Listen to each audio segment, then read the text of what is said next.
आज की क्लास में हम जानते हैं कि उपसर्ग क्या होते हैं और प्रत्यय क्या होते हैं। ये हमारा पार्ट 10 है हिंदी व्याकरण का, जिसमें कि आज मैं आपको उपसर्ग और प्रत्यय पढ़ाने जा रही हूँ। आप लोगों ने इंग्लिश में ग्रामर में सफिक्स और प्रीफिक्स पढ़े होंगे। उन्हीं को हिंदी में कैसे पढ़ते हैं, उपसर्ग क्या होता है, प्रत्यय क्या होता है, इनका प्रयोग कैसे होता है, आइए हम समझते हैं। सभी बच्चे अपनी बुक का पेज नंबर 84 ओपन करेंगे। उपसर्ग पार्ट 10 उपसर्ग प्रत्यय। तो पहले हम उपसर्ग समझ लेते हैं कि उपसर्ग क्या होते हैं। उपसर्ग क्या होते हैं? उपसर्ग वो होते हैं जो किसी शब्द के आगे जुड़ते हैं। ध्यान से सुनिएगा, ये चीज़ ऐसा नहीं है कि आपको सिर्फ 5th क्लास में ही पढ़ने को है, या आप आगे भी जाएंगे, आगे की क्लासेस में भी आपको ये सब चीज़ें पढ़ने को आएगी। तो आप लोग ध्यान से सुनिएगा कि उपसर्ग क्या होते हैं। उपसर्ग वो होते हैं जो किसी शब्द के आगे जुड़ते हैं, वो उपसर्ग कहलाते हैं। पहले हम उपसर्ग पढ़ लेते हैं, फिर प्रत्यय क्या होते हैं वो मैं आपको बाद में बताऊंगी। इसकी परिभाषा देखते हैं। उपसर्ग किसी शब्द के शुरू में लगकर उसका अर्थ बदलने वाले शब्दांश उपसर्ग कहलाते हैं। किसी शब्द के आगे अगर कोई शब्द लगा दिया जाता है तो उसका जो अर्थ बदल जाता है वो शब्दांश उपसर्ग कहलाते हैं। उदाहरण बताऊंगी तब आपको अच्छे से समझ में आएगा। उदाहरण देखते हैं। क्या होता है? जैसे वन मतलब क्या होता है? जंगल। वन मतलब क्या होता है? जंगल। आप सभी को पता होगा वन मतलब होता है जंगल। अगर उसके आगे मैंने उप लगा दिया, उसके आगे क्या लगा दिया? उप वन। वन तो लिखा ही है अपनी जगह पे, उसके आगे लगाया है मैंने। ये ध्यान रखना, उपसर्ग हमेशा आगे जुड़ता है। उपसर्ग हमेशा आगे जुड़ता है। उपसर्ग हमेशा आगे जुड़ता है। तो वन के आगे अगर मैंने लगा दिया उप, तो उसका नया शब्द क्या बन गया? उपवन। क्या बन गया? उपवन। तो उपवन का मतलब होता है बगीचा। उपवन सुना होगा आप लोगों ने, नहीं सुना है तो मैं बताती हूँ। जो बगीचा पार्क आप जाते हैं उसको हिंदी में बोला जाता है उपवन। और वन का सिर्फ वन शब्द का अर्थ है जंगल। तो पहले देखिए ये क्या था? वन मीन्स था जंगल। वन मीन्स जंगल। और उसके आगे अगर मैंने उप लगा दिया तो वो हो गया उपवन। उपवन मतलब वन के आगे मैंने उप लगा दिया तो वो हो गया उपवन। उपवन का मतलब हो गया बगीचा। तो उपसर्ग जोड़ने से इस शब्द का पूरा अर्थ ही बदल गया। पहले जंगल था, वन मीन्स पहले जंगल था, उप आगे लगाने से उपवन हो गया, तो पूरा उसका अर्थ ही बदल गया, वो जंगल से हो गया उपवन।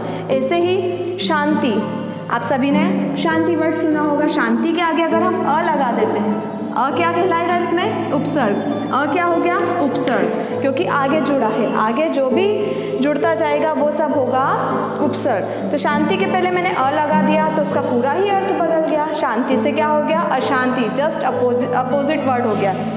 शांति का मतलब आप लोगों को पता है, अ लगा दिया तो अशांति। पूरा शब्दांश ही, उसका पूरा अर्थ ही बदल गया। मंत्री, उपमंत्री, ऐसे ही कन्या और सुकन्या, ऐसे कई शब्द होते हैं। उदाहरण आपकी बुक में बहुत सारे दिए हैं और मैं आपको समझा भी चुकी हूँ, और इससे रिलेटेड एक्सरसाइजेज भी हैं जो आप लिखेंगे तो आपको समझ में आएगा कि उपसर्ग क्या होता है। उपसर्ग हमेशा आगे जुड़ता है। आगे जुड़ने वाले शब्द हमेशा उपसर्ग कहलाते हैं। ठीक है, परिभाषा फिर से पढ़ लेते हैं हम। परिभाषा आपको लर्न करनी है। किसी शब्द के शुरू में लगकर, किसी शब्द के शुरू में लगकर, शुरू मतलब आगे, किसी शब्द के, आप शुरू की जगह अपने अनुसार भी लिख सकते हैं कि किसी शब्द के आगे अगर कुछ लगा दिया है और उस शब्दांश का अगर अर्थ बदल गया है तो वो कहलाएगा उपसर्ग। किसी शब्द के शुरू में लगकर उसका अर्थ बदलने वाले शब्दांश उपसर्ग कहलाते हैं, है ना। आगे लगने वाले होते हैं उपसर्ग। इस चीज़ को आप हमेशा ध्यान में रखिएगा कि उपसर्ग हमेशा आगे लगता है। अब हम देखते हैं प्रत्यय क्या होता है। इससे पहले हमने उपसर्ग पढ़ लिया है। उपसर्ग आपको अच्छे से समझ में आया। उपसर्ग हमेशा आगे जुड़ते हैं। और प्रत्यय क्या होता है? प्रत्यय हमेशा पीछे जुड़ते हैं। उपसर्ग आगे, प्रत्यय पीछे, इस बात का आप हमेशा ध्यान रखेंगे। इसकी डेफिनेशन देख लेते हैं, परिभाषा। प्रत्यय किसी शब्द के अंत में लगकर उसका अर्थ बदलने वाले शब्दांश प्रत्यय कहलाते हैं। क्या बोला मैंने? किसी शब्द के अंत में मतलब पीछे या आखिरी में, है ना, अंत में लगकर उसका अर्थ बदलने वाले शब्दांश प्रत्यय कहलाते हैं। उदाहरण देखेंगे, जैसे एक लिखा है प्लस ता, क्या ऐड किया मैंने, ता, इसमें ता क्या हो गया, प्रत्यय हो गया, ता क्या हो गया, प्रत्यय। एक ता प्रत्यय जोड़ के एक नया शब्द बन गया एकता, है ना, एकता, इसमें ता हो गया प्रत्यय। देखो ये कहाँ जुड़ा है, अंत में मतलब लास्ट में, पीछे।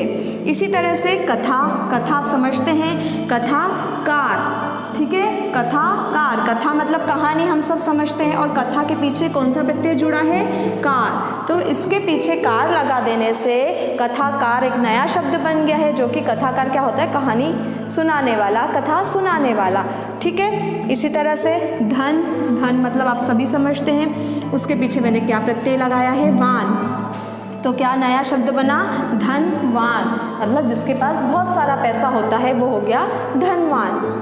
जैसे धन, सिर्फ धन शब्द का अर्थ हम देखें तो दौलत, है ना, और उसके पीछे अगर वान प्रत्यय लगा दिया तो धनवान, जिसके पास में बहुत सारी दौलत हो, बहुत सारा पैसा हो, वो हो गया धनवान। तो धनवान, ठीक है, वान क्या हो गया, प्रत्यय। धन शब्द हमको दिया था, उसमें हमने वान प्रत्यय जोड़ा और नया शब्द बन गया धनवान। उसी तरह से बूढ़ा, क्या है, बूढ़ापा, बूढ़ा मतलब क्या है, बूढ़ा व्यक्ति है, बूढ़ी औरत है, बूढ़ा और पाल प्रत्यय जोड़ दिया मतलब बुढ़ापा, एक अवस्था, बुढ़ापा। सफल, आप सभी को मालूम है कि सफल क्या होता है, सफल मतलब होता है सक्सेस, ठीक है, जो अपनी लाइफ में सफल है, उसके पीछे अगर हमने ता लगा दिया तो नया शब्द क्या बन गया, सफलता, मतलब उसको परीक्षा में अच्छी सफलता मिली, है ना। तो ये बुढ़ापा में पा प्रत्यय था, सफलता में ता प्रत्यय था। तो प्रत्यय हमेशा पीछे शब्द के अंत में जुड़ते हैं, ठीक है। ऐसे शब्द जो किसी शब्द के अंत में लगकर उस शब्दांश अंत में लगकर उसका अर्थ बदलने वाले जो शब्दांश होते हैं वो कहलाते हैं प्रत्यय, ठीक है। तो परिभाषाएं आपको दोनों लर्न करनी, एक दिन में आप एक परिभाषा लर्न करेंगे, अगले दिन आप दूसरी परिभाषा लर्न करेंगे, क्योंकि दोनों आगे और पीछे में आप कंफ्यूज हो जाएंगे, इसलिए पहले उपसर्ग की परिभाषा लर्न करेंगे पूरे दिन जब भी आप पढ़ने बैठें, और उसके उदाहरण आप देखेंगे, आपकी बुक में दिया है, एक्सरसाइज आप करेंगे तो आपको उपसर्ग अच्छे से समझ में आ जाएंगे। और फिर अगले दिन आप प्रत्यय पढ़ेंगे, एक दिन में दोनों नहीं पढ़ेंगे क्योंकि आपको कन्फ्यूजन हो जाएगा। प्रत्यय मतलब पीछे और उपसर्ग मतलब आगे, दोनों शब्द क्लियर हैं। एक दिन में एक परिभाषा और उसके उदाहरण करेंगे तो अच्छा रहेगा, कन्फ्यूजन नहीं होगा। आई होप आप लोगों को ये सब समझ में आया होगा। इससे रिलेटेड जो बुक में एक्सरसाइज दी है वो आप लोग करेंगे, ठीक है। Thank you.